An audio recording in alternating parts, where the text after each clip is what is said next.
Quinta-feira da sexta semana do Tempo Comum, amados irmãos, sejam todos muito bem-vindos. Quero acolher você que está chegando pela primeira vez, seja muito bem-vindo, já se inscreva no canal, deixe o seu joinha, você que já me acompanha há mais tempo, já deixa o like no início do vídeo para você não se esquecer lá no final.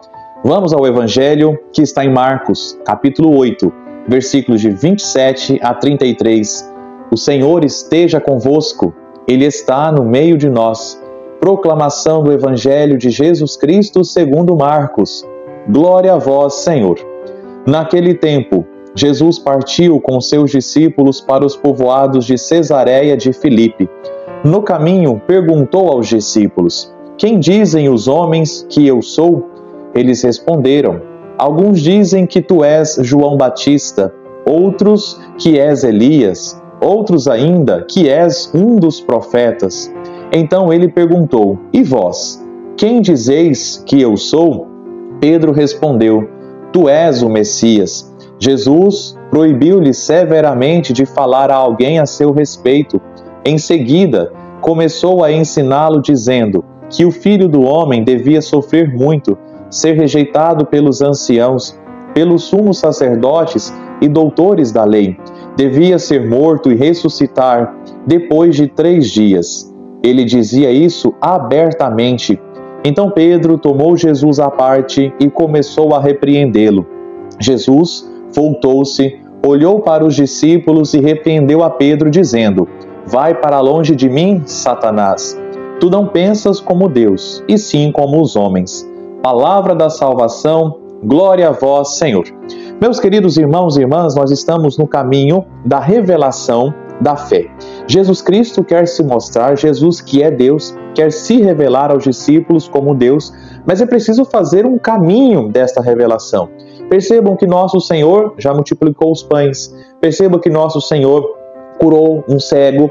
Hoje nosso Senhor leva os discípulos para os povoados de Cesareia de Filipe, uma região de muita mistura religiosa, onde as pessoas faziam todos os tipos de rituais religiosos, não importando qual Deus seria, qual religião seria. Era uma bagunça mesmo. Jesus, pedagogicamente, leva aqueles homens, os seus discípulos, para o meio deste povoado e pergunta quem ele é. Por quê? Jesus está carente? Jesus quer atenção? Claro que não. Mas porque Jesus Cristo quer que o seu discípulo, em meio a tantas opiniões, em meio a tantos cultos religiosos, que os seus discípulos reconheçam que Ele é Deus, que Ele é o Salvador. E nós hoje, que nós reconheçamos Jesus como nosso Salvador, que em tantas igrejas nós reconheçamos que Jesus fundou apenas uma igreja, mas é necessário um caminho. Então Jesus, ali em Cesareia de Filipe, pergunta: Quem dizem os homens que eu sou? Então eles dão as suas opiniões. Alguns dizem que tu és João Batista, outros que és Elias, outro, quem sabe, algum dos profetas. Em meio a tantas perguntas, Jesus olha para os seus discípulos e pergunta: E para vós? Quem eu sou? Quem eu sou para você? Meus amados, mais uma vez, em meio a tantas opiniões sobre Jesus, em meio a tantas igrejas, em meio a tantas ideias que vão nos chegando por meio de opiniões dos outros, por meio das mídias sociais, por meio de nós mesmos, quantas vezes nós temos tantas confusões dentro da nossa própria cabeça. Jesus, no meio desta baderna, no meio desta confusão, Ele olha para mim, Ele olha para você e pergunta: Tá bom, para sua mãe eu sou isso, para o seu pai eu sou isso, para o seu colega, para aquele canal que você assistiu eu sou isso, mas e para você? E meu irmão, essa pergunta ela precisa ressoar dentro de nós como inquietação, como aquela pessoa que quer lapidar bem uma pedra para se tornar uma esmeralda, como aquela pessoa que coloca o ouro à prova para ver se de fato é ouro, tira as impurezas do ambiente para deixar somente aquilo que é valioso. Quem é Jesus para você? Jesus para você é só mais um personagem da história? Uma pessoa gente boa, que salvou o mundo? Alguém que é equiparado a um super-herói? Alguém que é equiparado a uma pessoa famosa, um Neymar na vida? Jesus é quem para você? Ele significa algo para você porque Ele é Deus. Veja que depois de tantas pessoas darem as opiniões, Pedro diz: Tu és o Messias. Opa, isso mesmo, Jesus é o Messias. Mas mesmo nesta opinião, ela precisa ser purificada. Queridos, muitos de nós também somos assim. Nós sabemos que Jesus nos salvou. Nós sabemos que Jesus Cristo morreu na cruz e ressuscitou. Então nós damos uma resposta certa. Só que, mesmo no meio dessa resposta certa, nós precisamos purificar ainda mais. Então, observe um caminho pedagógico que Jesus está fazendo. No meio de tantas opiniões, de tantos deuses, quem é o verdadeiro Deus? Depois, no meio de tantas opiniões sobre Deus, quem sou eu? No meio de tantas opiniões sobre quem sou eu, e para você, quem sou eu? Entende? Jesus Cristo vai afunilando as coisas para purificar a fé dos discípulos. E Pedro responde corretamente: tu és o Messias. Jesus aqui não quer que eles propaguem isso antes da hora. Por quê? Porque na cabeça do judeu, olha só, então apesar da resposta certa, a compreensão não estava tão apurada.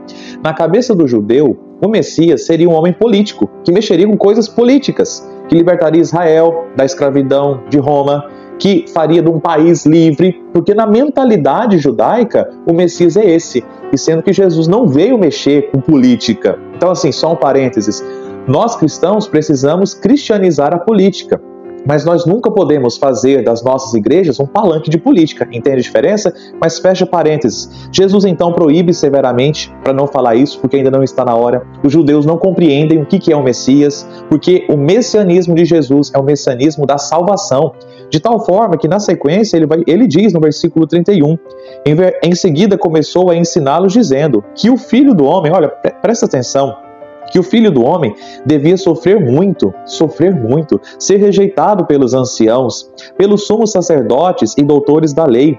Olha a sequência, devia ser morto, o Messias morrer. Como que um judeu ia compreender isso na hora? Muitas vezes também nós não compreendemos isso, meu irmão. Hoje, quando nós aceitamos Jesus como nosso Senhor, e o Senhor quer de nós sacrifícios, o Senhor quer de nós renúncias, o Senhor quer de nós a conversão, abandonar um estilo de vida, perceber que o relacionamento que eu estou vivendo não é de Deus, perceber que o que eu estou bebendo, que eu estou assistindo, que eu estou falando, o modo como eu estou me comportando não é de Deus. Quando a gente ouve isso, a gente fica meio confuso. Preste atenção na sequência, que o Filho do Homem devia ser morto, ressuscitar depois de 3 dias. Ele dizia isso abertamente, Jesus não estava enganando ninguém é cristão enganado. E aí quantas vezes acontece que, por exemplo, chegou a época de batizar, e aí, então quais são as regras para ser padrinho? Olha, para ser padrinho tem que ser batizado, tem que ser crismado, se está solteiro é solteiro mesmo, se está casado tem que ser casado na igreja. E então a pessoa que é de igreja chega na época de batizar, apronta um alvoroço na secretaria paroquial. Então, não estou nem falando só da minha paróquia, não. Porque eu sei que todas as paróquias são assim. Opa, quem é Jesus para você?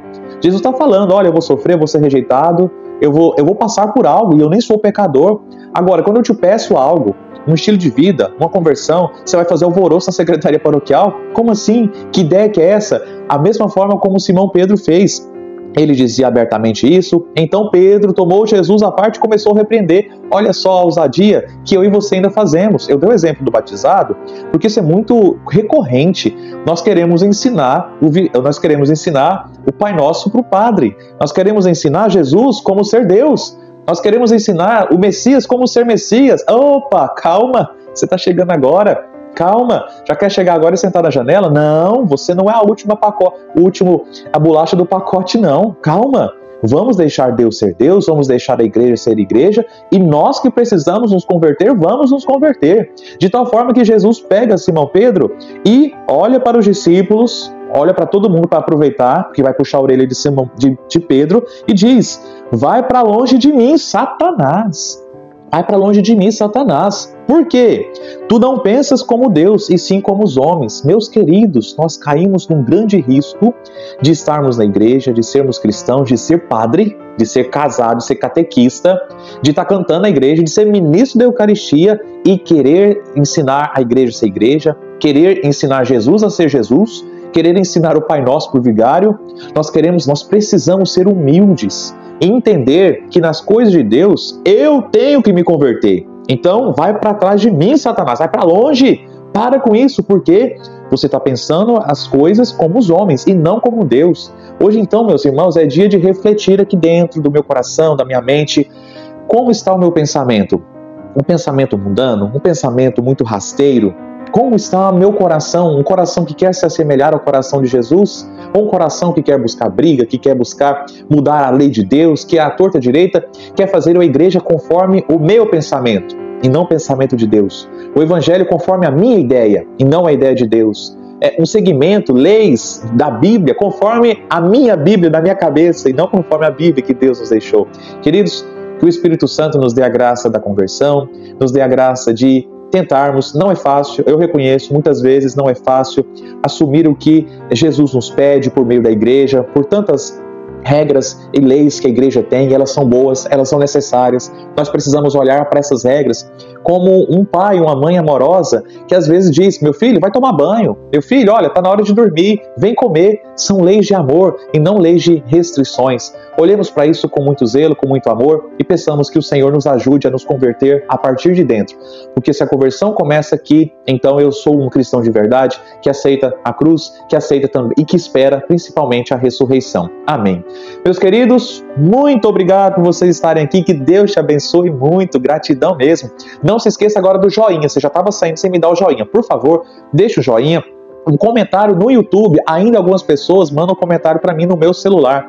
Deixa o comentário no YouTube, por favor, um amém, uma mãozinha, assim, uma frase que te chamou a atenção, um comentário, uma reflexão, algo que Deus te tocou, um testemunho, um pedido de oração. Eu vou lendo e graças a Deus eu vou percebendo que a palavra tem tocado o coração de vocês. Isso é muito importante, meus irmãos. Que Deus te abençoe muito. Hoje é quinta-feira, então nós temos a adoração ao Santíssimo Sacramento às 18 horas, tanto em Bom Jardim como em Baliza, e em seguida, Baliza, temos o Terço dos Homens, e aqui em Bom Jardim nós temos a Santa Missa às 19 horas. E que Deus te abençoe. Em nome do Pai, do Filho e do Espírito Santo. Amém.